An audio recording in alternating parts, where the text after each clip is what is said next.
Anadolu'nun birçok yerinde festivallere gidiyoruz. Bu Beşiktaş'ta ilk kez yapılıyor. Beşiktaş'ta kültür sanat gittikçe yoğunlaşıyor. Biz de ona bir katkı sunarız diye geldik buraya.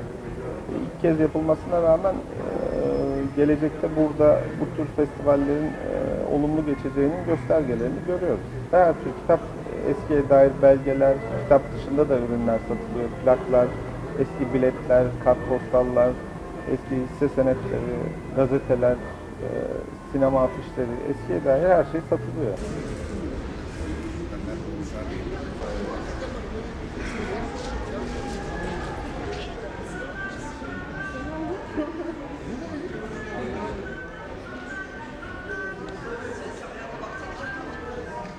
Çok uzak değil burası. Şehrin göbeği sayılır.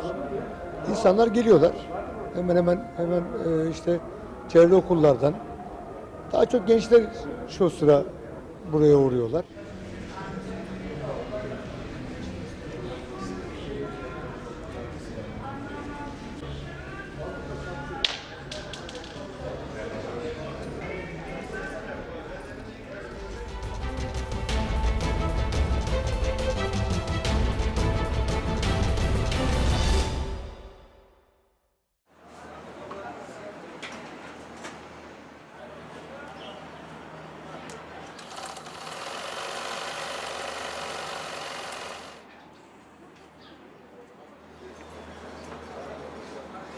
وانا وكارلا ما مملو ما مايتو في شيء تساكردني ماشينا ما من طبعا خياد محمد قادر براوبانك بو له لير لما اسمي نوروز زخت زياتره لسكريني ماشينا وتساكردني ماشينا لبروي زلي كردي خلق لو فتره لبركه اما حزم لي يعني اهتمام خياته كان برو بيشو بتن زياتر وهر احتمال لسه ماشيني كون نكن براستي موديلي نيو ماشيني موديلي نيو درسوا كهرباء كمتره و işekayı zuantıra, işekayı seriyatıra.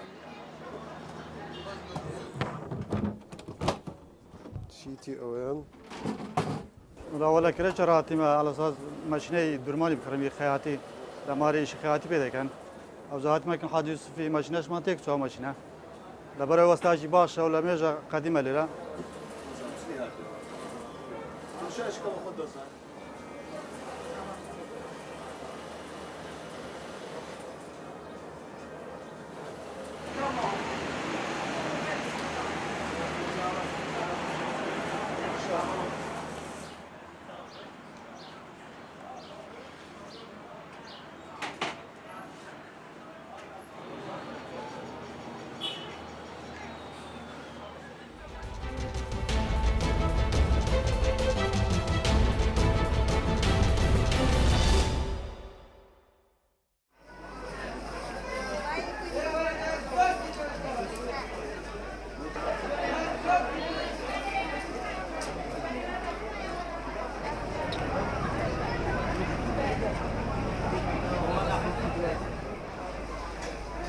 Biraz biz saat şaşırız.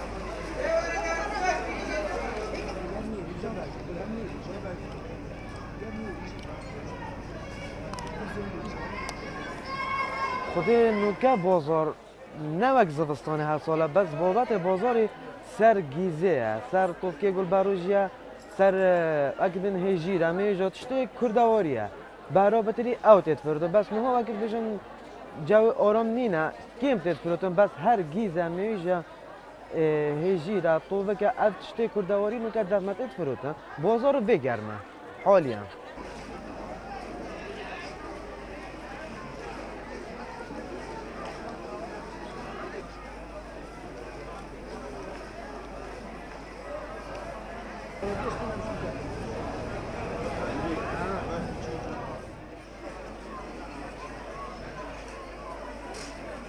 اف وقتی بجن که پوری کردیه زمستان عالم الگل چاید خود انگیزه کتکه هجیرانه میویجه چرز و ما چرزن افتشته حسانه چکلیته